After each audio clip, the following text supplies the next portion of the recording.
Hi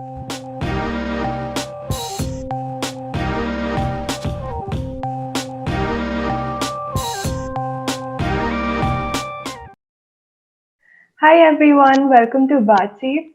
Today we will be interviewing Abhishek Thakkar about his experience as a two-time IAS Summer Research Fellow. Abhishek is from NIT Warangal's 2013 to 17 BTech Biotechnology batch. He is currently working as a research technologist at the Feinberg School of Medicine, Northwestern University, Illinois. He has a master's in biomedical engineering from IIT Delhi and has also worked as a research assistant at the Cold Spring Harbor Laboratory, New York. In the summer of his second year, he interned at Anna University, Chennai, and after his third year at the Institute of Liver and Biliary Sciences, New Delhi, both as an IAS Summer Research Fellow.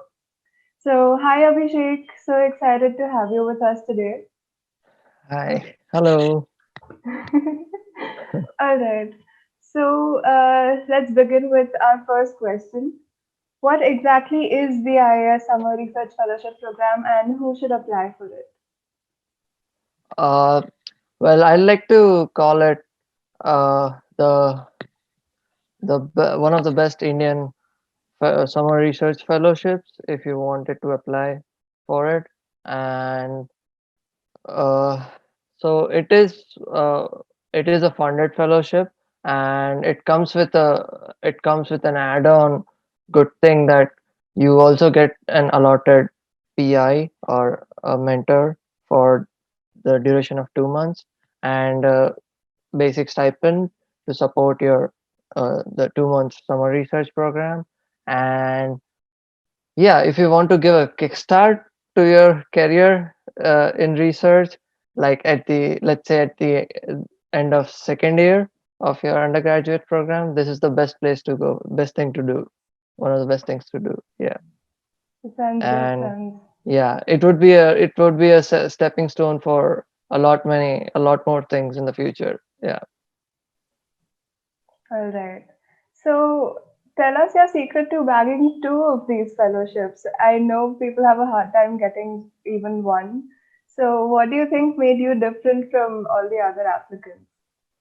Uh, uh, yeah, even I looked at my applications, like what I wrote back in the day, and I would say just uh, apply in a way that shows that your passion, like you are passionate about it. Uh, like your application should reflect uh, that you are enthusiastic to find some answers, or to, let's say, uh, to do something for the betterment of humanity. If you want to do, let's say, some sort of a translational work, or you are curious to find some answers in case you are interested in, like, let's say, basic science research. So yeah, your application should reflect your passion for science. And yeah, that's it. I have never had, so my undergraduate total GPA after 4 years was 8.1, I think. So I've never had a really awesome CGPA for that, if we consider that factor. But yeah, I've always made sure that I reflect my passion in my application. Yeah, that's some really good advice. So could you walk us through the application process and tell us, like you just told us about the GPA. Other Yes. than that, how important are things like past research experience and having undergraduate publications and about the letters of recommendation? So the summer research fellowship by IAS, mainly it's a very basic fellowship. They don't I don't feel that they expect you to have publications and a lot of research experience. Uh, yeah, so I would say, of all the application materials, uh, the most that matters is your SOP. I'll, in my personal opinion, I'll give that like a 50% weightage, and uh, 30% weightage to the letter of recommendation, and rest for the application, like a CV and your details. Yeah, maybe CGPA, and if you have some previous experience, some previous training as well. I All had right. I had one training after my first year of undergraduate studies. So Mm-hmm. yeah, that was what it Okay. is. But yeah, So make a good SOP. Yeah, I'll definitely say that. Your SOP is that's the thing. Yeah, that's the but tiebreaker. how does one make a good SOP? What makes an SOP strong? What should one write in it? So after seeing both of my SOPs, I so okay. Let me start with their what they asked for. They asked for something between 150 to 300 words, I think, for the SOP. Mm-hmm. And after seeing both my SOPs, I'll say try to be creative. Uh, by creative or by showing your passion, I mean, uh, so in both my SOPs, it they are not the usual, let's say, SOPs that we write for masters or some other, let's say, prestigious other for internships abroad. I Mm-hmm. have started with a line or two about what I'm interested in, the sub branch of biotechnology. Let's say I'll start with I'm interested in immunology or immunological aspect of some infection, and I have in both of my applications I have moved forward to you know what I want to do. Mm-hmm. Uh, I've spent a lot of uh, content of my writing part of my SOP in what I want to study. In both of my applications, I sort of proposed a project uh, Mm-hmm. in in my 2015 application. Uh, Application for the 2015 summer research fellowship. I proposed genetic screening, a sort of genetic screening and validation of some genes to find out which genes or which genes would be important. Uh, though it was very basic thing, if we look at it now, will I find it to be very basic, but yeah, I tried to be as much, and then I would, and for 2016 I proposed to develop a cell-based therapy for ischemia. So yeah, so I've always tried to come up with new ideas and propose a sort of project. It could also be a good exercise for coming, let's say, if you want to apply for MyTex or Corana after your third year. So it Mm-hmm. could be a good exercise for that as well, and for your future research, let's say for your PhD applications. Yeah. And yeah, I also managed to write a little bit about how I want to do what I proposed. So Okay. yeah, read a lot and try to you know propose a small project in your SOP Mm-hmm. and finish your SOP with two or three strong lines on how much it matters to you, and how much it would help you in your future. Okay. Yeah. So that's how my SOPs were. So, did you get to work on the project you proposed, or was the supervisor who was assigned to you working in a more general area of what you proposed? No, actually, in both my applications, I didn't get to work on the project I proposed. Mm-hmm. So yeah, I got selected, I joined the lab, and then I got a project from the lab's All right. current work of expertise. Yeah. For 2015, uh, I was just sort of allotted a project, and for Mm-hmm. 2016, after I got selected in Institute of Liver and Biliary Sciences. My mentor for that summer, she asked me to write a concept note on what I want to do there. So yeah, I then wrote a one-page thing, just like an SOP for the institute itself, and then Uh-huh. she read that and she found out a graduate student there who could whose work was similar to what I proposed, and then Okay. yeah, he mentored me Oh, all during right. that summer. Yeah. So, could you tell us more about your experience and the work you did at these labs that you got selected in? Yeah. So in the summer of 2015 at Anna University, I worked in angiogenesis lab, and my project was basically there is a drug called thalidomide. Mm-hmm. It was yeah, Yeah, it's a case the study. drug trial gone wrong. Yes, Yeah, yeah, yes. yeah. Most biotech students know, and it's a case study actually. So it was used for it was prescribed for sleeping sickness to pregnant women, Mm-hmm. and then years later it was found that it caused uh, teratogenic Yeah, effects in the yeah, newborns. yeah. Yeah, so yeah, my lab was working on its some of its derivatives, and they were trying to develop drugs that thalidomide like drugs that didn't have the teratogenic effects of Mm-hmm. thalidomide, and we used chick embryo as a model.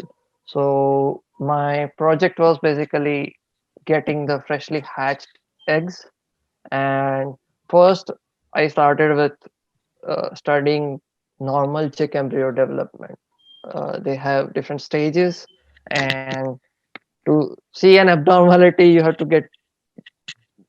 to know first what's normal, right? So Yeah. yeah, study the development of embryo, how it goes through all the stages, and then then begin the treatment part where we injected uh, freshly hatched eggs with different, let's say, thalidomide and its different derivatives that we were studying, Mm-hmm. and yeah, and then the defects on heart, defects on limbs, the teratogenic deformities, and yeah, and I also worked on some of the binding studies of the drug with its Mm-hmm. target, and got I got exposure, I got hands-on experience on some very useful techniques during that phase, like ELISA or Right. yeah, immunoprecipitation, let's say. And followed by that, uh, they also did RNA sequencing for my project, for the same project, but I didn't get the time to do the sequencing itself, but I did analyze a little bit of data. Yeah, that's where I ended studying studying the defects of uh, thalidomide treatment, and how those defects were not there. Mm-hmm. I'd say for the derivative drugs. And And your third for year intern? yeah, for my third year internship, I was studying hepatitis B viral infection, and it was basically an immunology project in the field of immunology. Mm-hmm. So when I joined the lab, I had to brush up the basic, immunology at first, because there's something called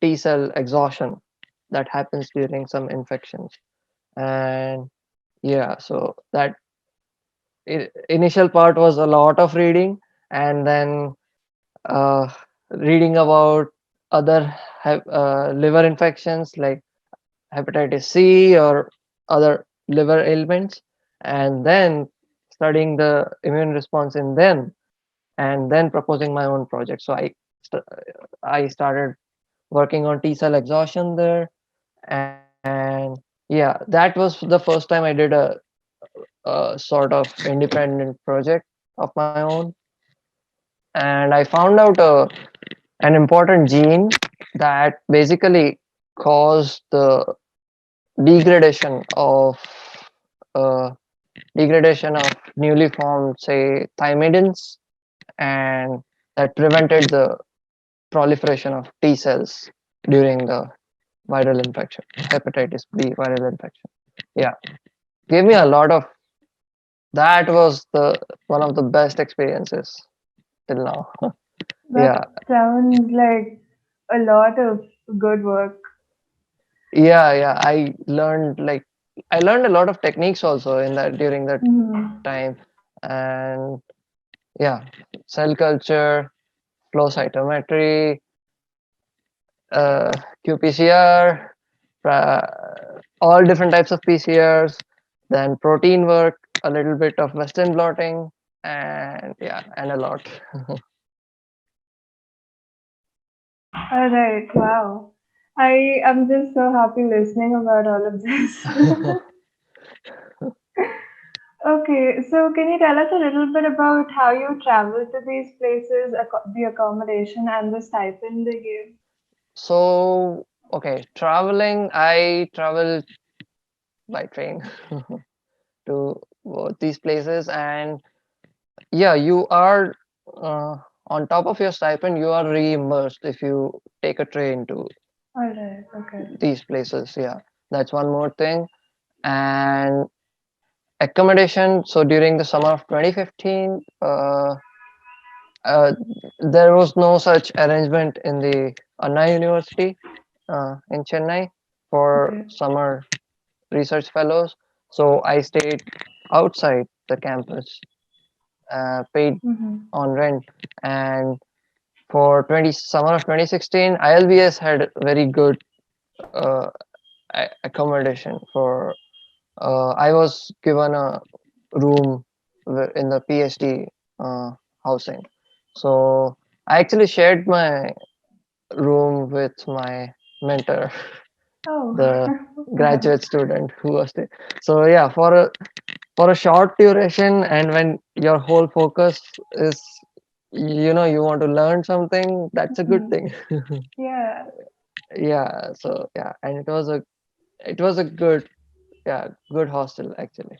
Yeah. All right. That's great. So, what was your most precious takeaway from these experiences?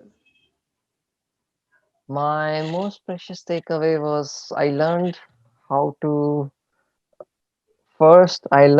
to think independently. Uh, I I at first my first focus was to learn different techniques.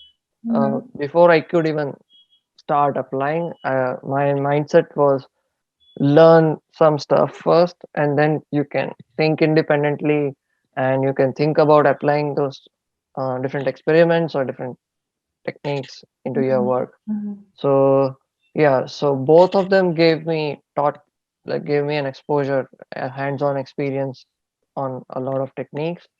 And yeah, by the end of 2016, I could myself think independently a little bit, design small experiments to test and validate stuff. Yeah, it was a, I'll say my most precious takeaway was it made me a, you know, somewhat of a independent researcher. That's perfect. That what else can somebody want? Yeah. So, what tips and tricks would you like to give other aspiring researchers and undergraduate students? um, so one, constant reading. Two, I'll say always be ambitious and always be passionate. That's the thing everyone advises. And always also be ambitious. Like, Mm-hmm. don't think if you are applying somewhere. So I'm not talking about this INSA fellowship right now. I'm talking about in general. Whenever you apply, if it's a competitive place to go get into, don't think based on your profile that and give up that I cannot do it. Just prove that it cannot happen. Just apply and see what happens, Be ambitious. That's right. That's Because some really good yeah, advice. yeah, if you're passionate, this world this whole field of research is for you, and there are always chances of you getting selected.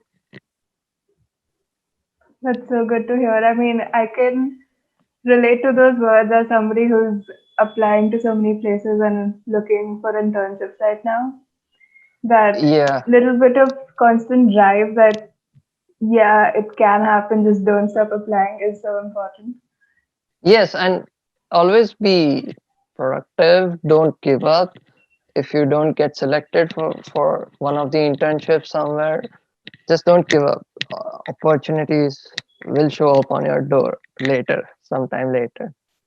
I when I had finished my you know uh, school studies out of my 12th grade, I Hmm. read uh, I was reading about who discovered the DNA, and I was reading about James Watson at that time, and I saw where he was and what he was doing currently, and I found that he was director of Cold Spring Harbor Lab. I was so